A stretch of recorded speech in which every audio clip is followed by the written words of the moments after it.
The Immovable Race. Rise of the Plebeians, a novel and trilogy by Mikale. Chapter. The chase. Alvido came from behind and kicked in the door. It caved in and splintered upon contact.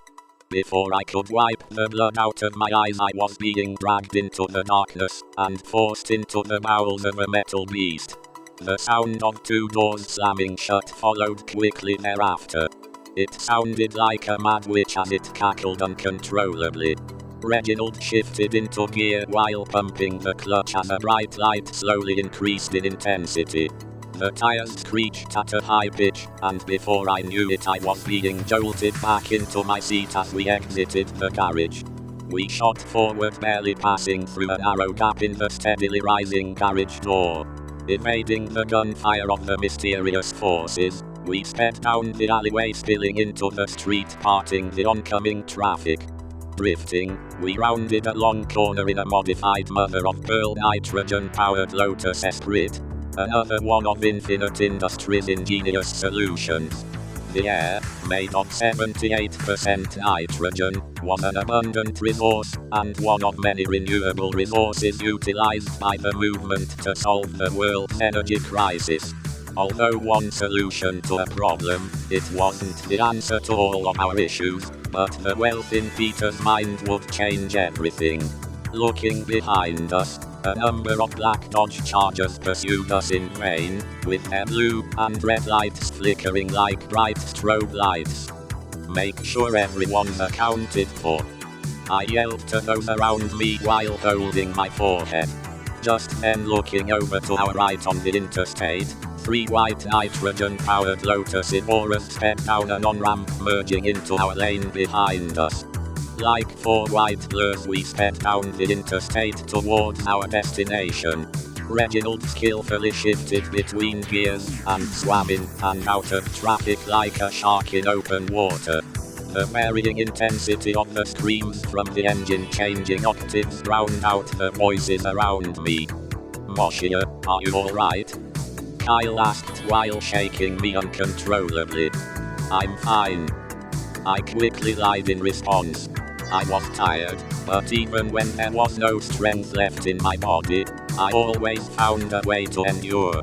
Like four doves in a single file, we migrated in sixth gear through the heart of a modern city.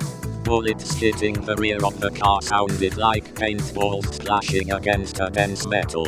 In less than an instant, I heard the sound of glass being broken and rapid gunfire being returned from directly behind me. My eardrums rang like a doorbell.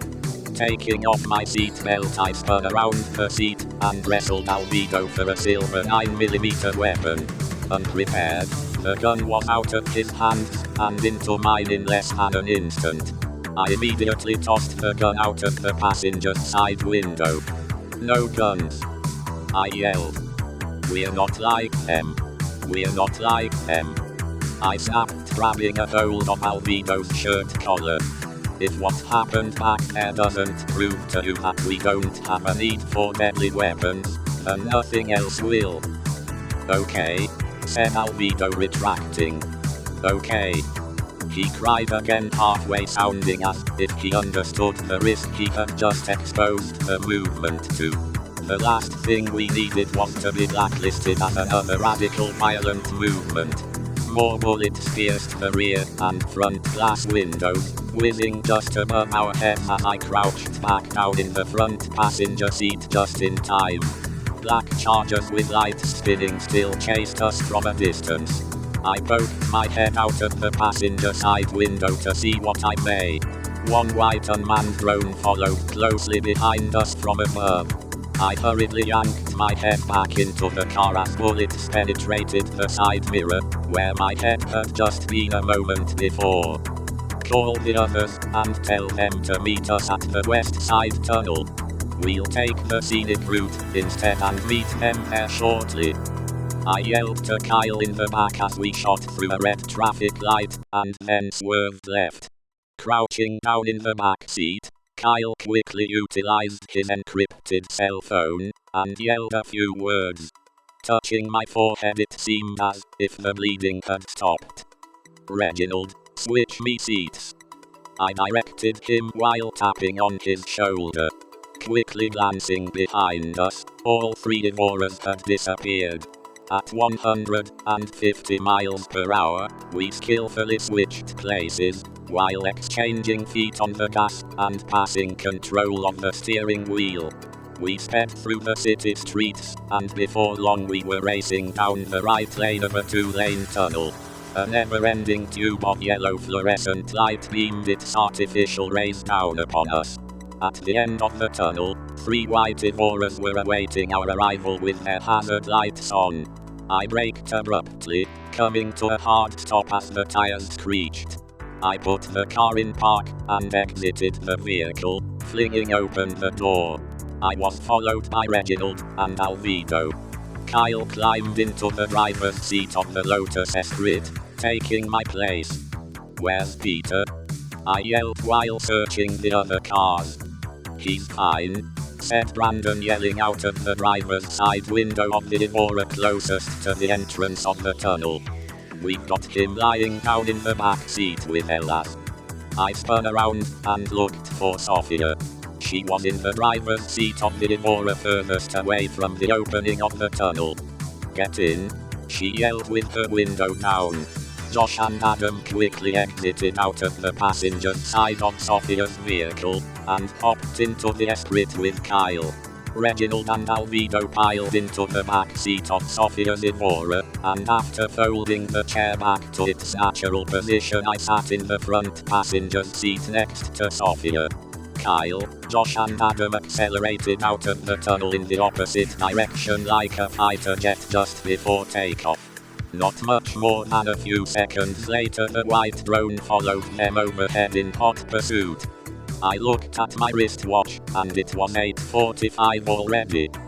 "Can you get us to the rally in 15 minutes? I sincerely asked Sophia.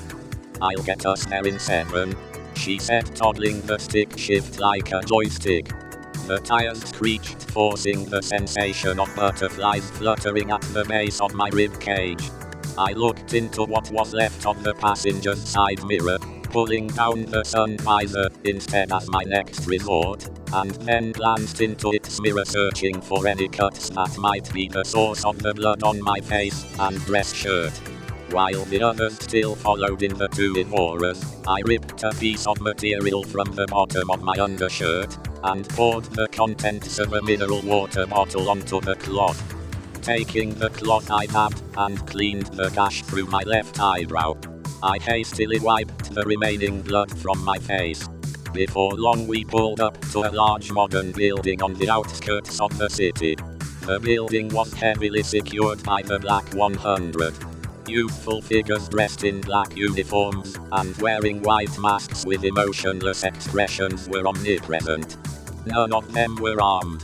The masked figures orderly directed large crowds of people who were outside with signs of support for the movement. They waved black flags with white infinity symbols.